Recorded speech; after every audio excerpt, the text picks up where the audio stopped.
بالله من الشيطان الرجيم بسم الله الرحمن الرحيم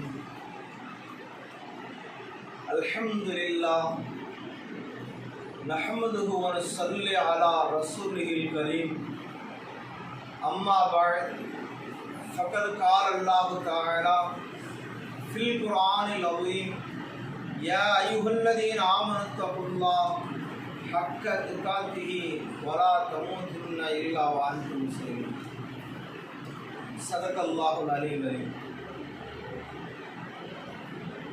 இறைவா, வித்துக்குள் நெடுமுறைத்து வைத்தாய், அன்பு விளைகின்ற நிலமாக இதயம் வைத்தாய், முத்துதனை சிற்பிக்குள் வைத்தாய், நெஞ்சில் நொந்து வரும் ஆசைகளை உறைவில் வைத்தாய். எத்தனையும் படைத்திட்ட இறைவா, உன்னையே நாங்கள் போற்றுகின்றோம், புகழ்கின்றோம். அல்ஹம்துலில்லாஹ்.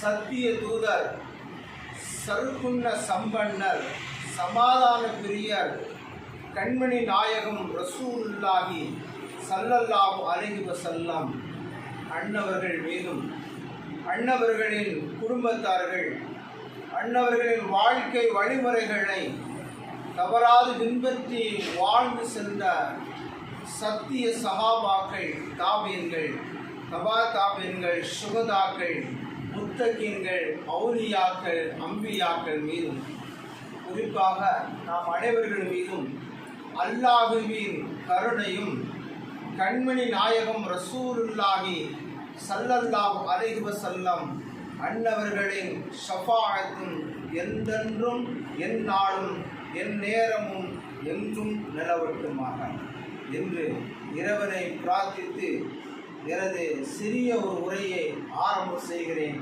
அஸ்ஸலாமு அலைக்கும் வரஹ்மத்துல்லாஹி வபரகாத்துஹு. அருமையான சகோதரர்களே, ஒரு காலகட்டத்தில் நாம் பார்க்கிற பொழுது ஆண் குழந்தை பிறந்தால் பாதுகாப்பு இல்லாத ஒரு காலகட்டத்தில் மூசா அலைஹிஸ்ஸலாம் அவர்கள் பிறந்தார்கள். மூசா அலைஹிஸ்ஸலாமுடைய தாயார் மனதுக்குள் விரும்பினார்கள், இறைவா, எனக்கு ஆண் பிள்ளையே பிறக்கக்கூடாது, ஆண் பிள்ளையே வேண்டாம், பெண் பிள்ளையே எனக்கு பிறக்க வேண்டும் என்று மூசா அலைஹிஸ்ஸலாம் அவர்களுடைய தாயார் இறைவனிடத்திலே பிரார்த்தனை செய்து கொண்டிருந்தார். காரணம் சொன்னால்,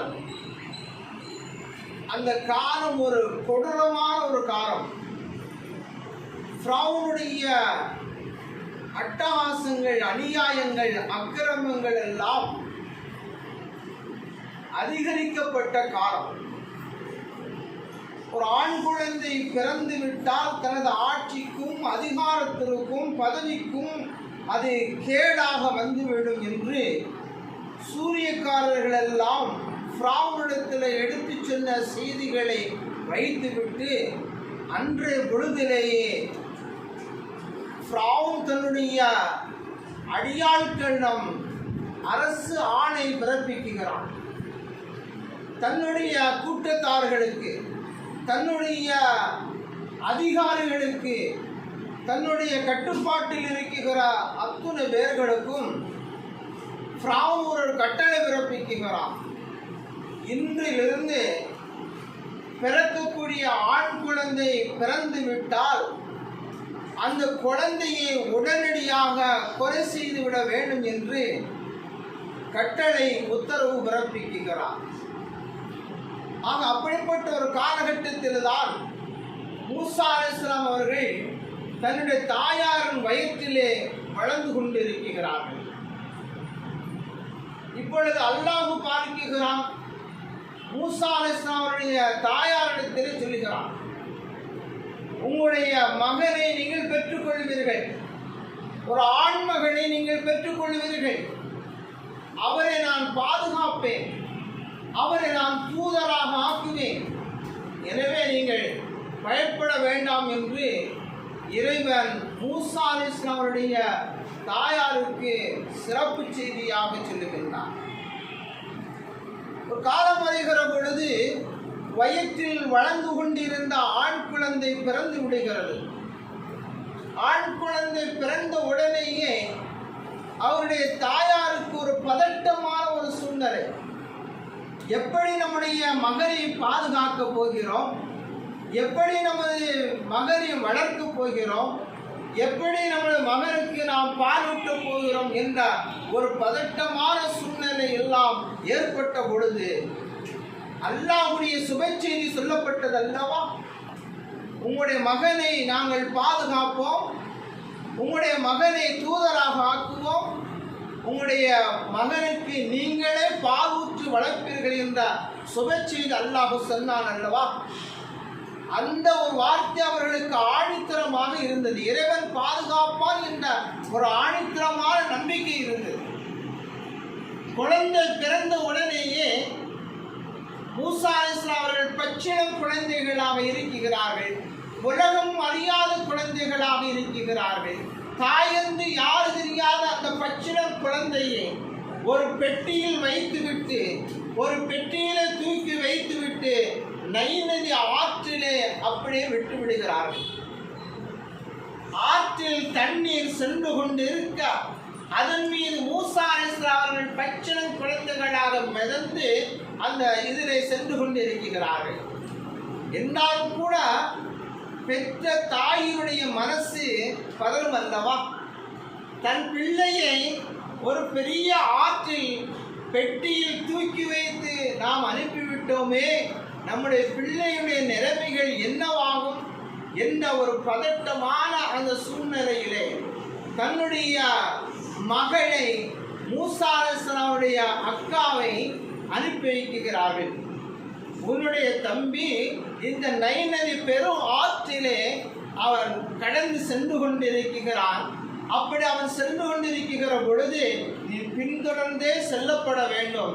இந்த பெட்டியை யார் எடுக்கிறார்கள் என்பதை நீ கவனித்து பார்த்து வர வேண்டும் என்று மூசா அலைஹிஸ்ஸலாமுடைய அக்கா சகோதரிக்கு மூசா அலைஹிஸ்ஸலாம் தாயார் அவர்கள் உத்தரவு பிறப்பிக்கிறார்கள்.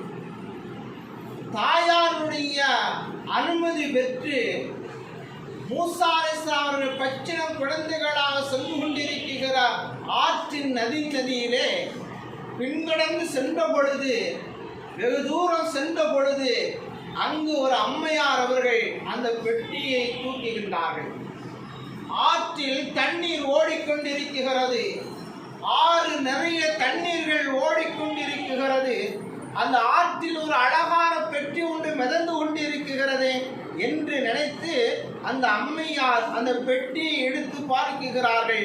அதன் உள்ளே ஒரு அழகான ஜுவாலையான ஒரு ஆண் குழந்தை இருக்கிறது. ஒரு ஆண் குழந்தை இருக்கிறது. ஆண் குழந்தை பிறந்தால் ஆண் குழந்தை பார்த்து விட்டால் கொலை செய்யப்பட வேண்டும் என்று அரசனுடைய உத்தரவு இருக்கின்ற அந்த காலகட்டத்தில் அந்த அம்மையார் எடுத்து பார்க்கிறார்கள். அழகான ஒரு ஆண் குழந்தை எடுத்து தன்னுடைய இல்லத்திற்கு சென்று கொண்டிருந்தார்கள். தன் கணவரிடத்திலே சொல்லுகிறார்கள், நான் நைல் நதியின் ஆற்றிலே நான் இருக்கிற பொழுது ஒரு பெட்டியிலே ஒரு ஆண் குழந்தை இருந்தது. நான் அதனை எடுத்துக்கொண்டு நான் வந்துவிட்டேன். இந்த குழந்தையை பார்ப்பதற்கு எனக்கு அழகாக இருக்கிறது. எனவே இந்த குழந்தையை நான் வளர்க்கப் போகிறேன் என்று அந்த அம்மையார் சொல்லுகிறார். அப்படி சொல்லுகிற பொழுது கணவன் மனைவியுடைய சொல்லை தட்ட முடியவில்லை. சரி, பரவாயில்லை, நீ வளர்த்துக்கொள் என்று அனுமதி வழங்கி விடுகிறான். விவரம் தெரியவில்லை. சில நாட்கள் கழிக்கிறது.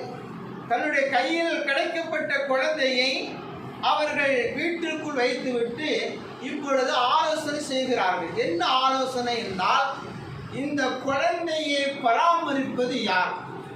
இந்த குழந்தை பச்சிளம் குழந்தை அல்லவா? இந்த பச்சிளம் குழந்தைக்கு பால் ஊற்றுவது யார்? பாலூற்றக்கூடிய தகுதி யார்கிட்ட இருக்கிறது? அதனை யாரை நாம் அவர்களுக்கு ஏற்பாடு செய்யப்பட வேண்டும் என்று அந்த அம்மையார் அவர்கள் ஆலோசனை செய்கிற பொழுது பின்தொடர்ந்து சென்ற மூசா அலைஹிஸ்ஸலாமுடைய சகோதரி அக்கா இதை காட்டாமல் சொல்லுகிறார்கள். அம்மம்மா, ஒரு அம்மா இருக்கிறார்கள், அவர்கள் நீங்கள் நினைக்கிற மாதிரி குழந்தையை அவர்கள் நல்ல முறையில் வளர்ப்பார்கள், அவர்கள் குழந்தைக்கு பால் ஊற்றுவார்கள், அந்த தகுதியும் ஆற்றலும் அவர்களுக்கு இருக்கிறது என்று சொன்ன பொழுது அந்த அம்மையார் சரி என்று சம்மதம் தெரிவித்து எந்த குழந்தையை ஆற்றிலே விட்டார்களோ அதே அம்மையாரிடத்திலே மீண்டும் குழந்தை அரசனுடைய பாதுகாப்போடு அங்கு வரப்படுகிறது. இப்படி ஒரு காலம் வரை நடந்து கொண்டே இருக்கிறது. தாயின் மடியிலே தான் பெற்ற தாயிடத்திலே அவர்கள் பால் அருந்தி வாழ்ந்து கொண்டிருக்கிறார்கள். அப்படி வளர்த்தவர்கள் தான் மூசா அலைஹிஸ்ஸலாம் அவர்கள். காலம் கடந்தோட நாட்கள் நடந்து செல்ல மூசா அலைஹிஸ்ஸலாம் அவர்கள் வளர இறைவன் அவர்களை தூதராக நியமித்து விடுகிறார். இப்பொழுது மூசா அலைஹிஸ்ஸலாம் அவர்கள் தன்னை யார் ஆற்றில் இருந்து தூக்கி வந்து நம்மளை வளர்த்தார்களோ அவரிடத்திலே இந்த ஏகத்துவ கொள்கையை லா இலாஹ இல்லல்லாஹ் முஹம்மது ரசூலுல்லாஹ், வணக்கத்திற்குரியவன் அல்லாஹ்வை தவிர யாரும் இல்லை, உலகத்தில் இருக்கிற அத்தனை பேர்களும் அடிமைகள், உலகத்தில் யாரும் வணங்குவதற்கு தகுதியானவர்கள் கிடையாது, வணங்குவதற்கும் தகுதியானவர்களும் ரப்புல் ஆலமீன் அல்லாஹ் இருக்கிறான் என்ற ஏகத்துவத்தை அந்த வளர்ப்பு அம்மாடத்திலே சொன்ன பொழுது அவர்கள் மறுமுறை பதில் கூறாமல் எதிர்ப்பு தெரிவிக்காமல் உடனடியாக அவர்கள் தன்னுடைய மகன் வளர்ப்பு மகன் சொல்கின்ற வார்த்தையை வைத்து இஸ்லாத்தை ஏற்றுக்கொண்டார்கள், இந்த தீனை ஏற்றுக்கொண்டார்கள். அதன் பிறகு அவர்கள் மக்களிடத்தில் எடுத்து சொல்லி வாழ்ந்து கொண்டிருந்தார்கள். இந்த அரண்மனையில் வாழ்ந்தவர்கள் யார் என்பது பிற்காலத்தில் தான் தெரியும். இது மூசா அலைஹிஸ்ஸலாம் அவர்கள் இறைவனுடைய தூதர் ஆவார்கள் என்பது பிற்காலத்தில் தான் ஃபிரௌனுக்கு தெரியும். ஃபிரௌனுக்கு ஆண் குழந்தை பிறந்த அந்த உடனேயே இவர்தான் மூசா என்று தெரிந்திருந்தால் அன்றே அவரை கொலை செய்திருப்பார். அல்லாஹ்வுடைய அந்த வாக்குறுதியிலே, அல்லாஹ்வுடைய பாதுகாப்பிலே யாரும் எதுவும் செய்துவிட முடியாது. ஆண் குழந்தை பிறந்தால் கொலை செய்வேன், ஆண் குழந்தை பிறந்தால் கொலை செய்து விட வேண்டும், ஆண் குழந்தை பிறந்தால் என்னுடைய ஆட்சிக்கும் அதிகாரத்திற்கும் பதவிக்கும் அது எனக்கு இடையூறாக வந்துவிடும், எனக்கு எதிராக நிற்கக்கூடாது என்று நினைத்த ஃபிரௌனுடைய வீட்டிலே, ஃபிரௌனுடைய மனைவியின் மடியிலே, ஆசியா அம்மையா அவருடைய மடியிலே மூசா அலைஹிஸ்ஸலாம் அவர்களை அல்லாஹ் வளரச் செய்து இந்த உலகத்திற்கு ஒரு தூதராக ஏற்பாடு செய்து தந்தான் என்று சொன்னால் இது அல்லாஹ்வுடைய வாக்குறுதி மீறாது. அதை நம்ம முதல்ல விளங்கிக்கிறோம். அல்லாஹ் ஒரு வாக்குறுதி கொடுத்து விட்டால் சொன்னால் அந்த வாக்குறுதி யாரும் தட்ட முடியாது. அது அல்லாஹ்வுடைய வாக்குறுதி நமக்கு கிடைக்கும். இரண்டாவது, அல்லாஹ் நம்மளை பாதுகாக்க வேண்டும் என்று முடிவு செய்து விட்டான் என்று சொன்னால் யார் என்ன செய்ய முடியாது, நம்மளை தீங்கிழைக்க முடியாது. உலகத்தில் வாழ்கிற பொழுது இறைவனுடைய வாக்குறுதியையும் இறைவனுடைய பாதுகாப்பையும் நாம் நம்பி வாழ்ந்தோம் என்று சொன்னால் அதில் வெற்றியும் நமக்கு இருக்கிறது. ஃபிரௌன் எவ்வளவு பெரிய திட்டங்களை தீட்டினான். அவரிடத்திலே சொத்துக்கள் இருந்தது, அதிகாரம் இருந்தது, ஆட்சி இருந்தது, பலம் இருந்தது, அடியாட்கள் இருந்தார்கள், எல்லாம் இருந்தது. எல்லாம் இருந்தும் அவன் நினைத்தது போல நடந்ததா? இல்லை. அவன் நினைத்தது போல் நடக்கவில்லை. மாறாக இறைவனுடைய நாட்டப்படி ஆண் குழந்தை அவருடைய வீட்டிலேயே அவருடைய பாதுகாப்பிலேயே அல்லாஹ் வளரச் செய்தார் என்றார். இதுதான் அல்லாஹ்வுடைய வாக்குறுதியும் அல்லாஹ்வுடைய பாதுகாப்பும் இருக்கிறது. எனவே அன்பு சகோதரர்களே, உலகத்தில் வாழ்கிற பொழுது உலகத்தில் வாழுகிற பொழுது, நாம் சின்னஞ்சிறவராக இருக்குகிற பொழுது, படிக்குகின்ற விஷயமாக இருந்தாலும் தொழுகின்ற விஷயமாக இருந்தாலும் அல்லாஹ்வுடைய உதவி நமக்கு கிடைக்கும். தொழுதால் அல்லாஹ்வுடைய உதவி கிடைக்கும். அல்லாஹ்விடத்திலே கேட்டால் கிடைக்கும்.